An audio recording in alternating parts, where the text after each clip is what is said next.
সকাল থেকে ভেবেছিলাম ভিডিওটা স্টার্ট করব, কিন্তু কিছুতেই আমার সময় পাইনি। এখন যাব হচ্ছে আজকে শ্রাবণ মাসের 4র্থ সোমবার, তাই ভেবেছিলাম যে যাব, তারপর ক্যান্সেল হলো, তারপরে আবার ঠিক হলো যে আমি যাব। যাচ্ছি, রেডি হয়ে গেছি, চুলটায় আঁচড়াতে আছে আর মামামকে রেডি করাতে আছে, তাই তো মাম্মা? চুলটা আঁচড়ে গেছে, এত তাড়াহুড়ো করেছি। সমস্ত রান্না বান্না করেছিলাম তোমাদের সাথে একটু একটু করে, সব হয়তো শেয়ার করবো, কিন্তু পারিনি।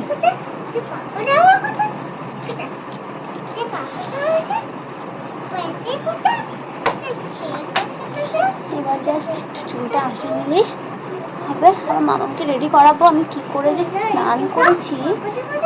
হ্যাঁ, এখন নিও না কিন্তু মাম্মাম। চিরুনিগুলো কোথায় রেখেছিস বলতো? এই তো বলছিলাম যে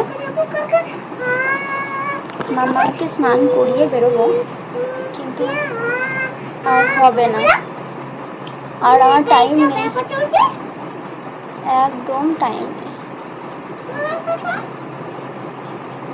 ভিজে চুলে স্নানটা লাগিয়ে নিলাম, সব আটকে গেছে, কানের গয়নায় গয়নায় চুল।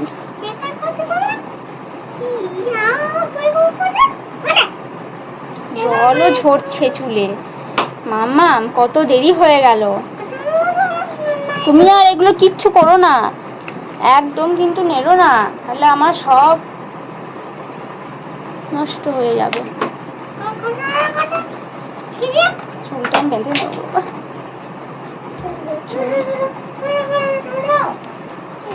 চলো চলো চলো চলো। চুল খুলে যাওয়ার আমার কোনো পারবো না, পারবো না আমি।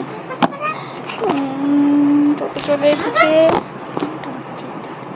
টোটো চলে এসছে ওদিকে। আর সিঁদুর নেওয়ার কাঠিটা কই?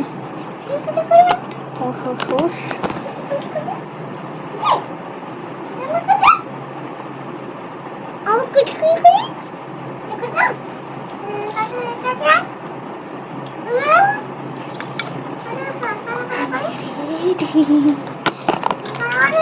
চলো চলো চলো চলো, তুমি নিচে চলো, তোমাকে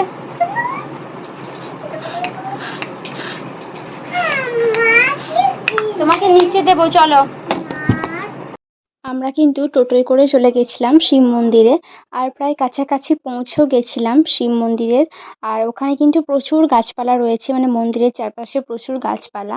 আর যেহেতু শ্রাবণ মাসের সোমবার, মানে বুঝতেই পারছো প্রত্যেকটা শিব মন্দিরে ঠিক কী পরিমাণ ভিড় থাকে।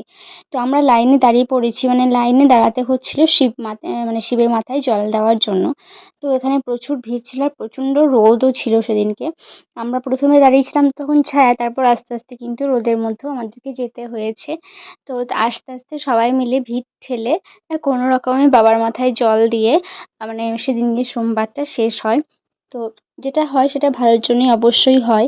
তো ভেবেছিলাম যে কিছুই হবে না, কিন্তু আস্তে আস্তে প্রথম সোমবারটা হয়েছে, আবার 4র্থ সোমবারও হয়েছে। দেখা হচ্ছে নেক্সট কোনো ভিডিওয়। ওকে, বাই।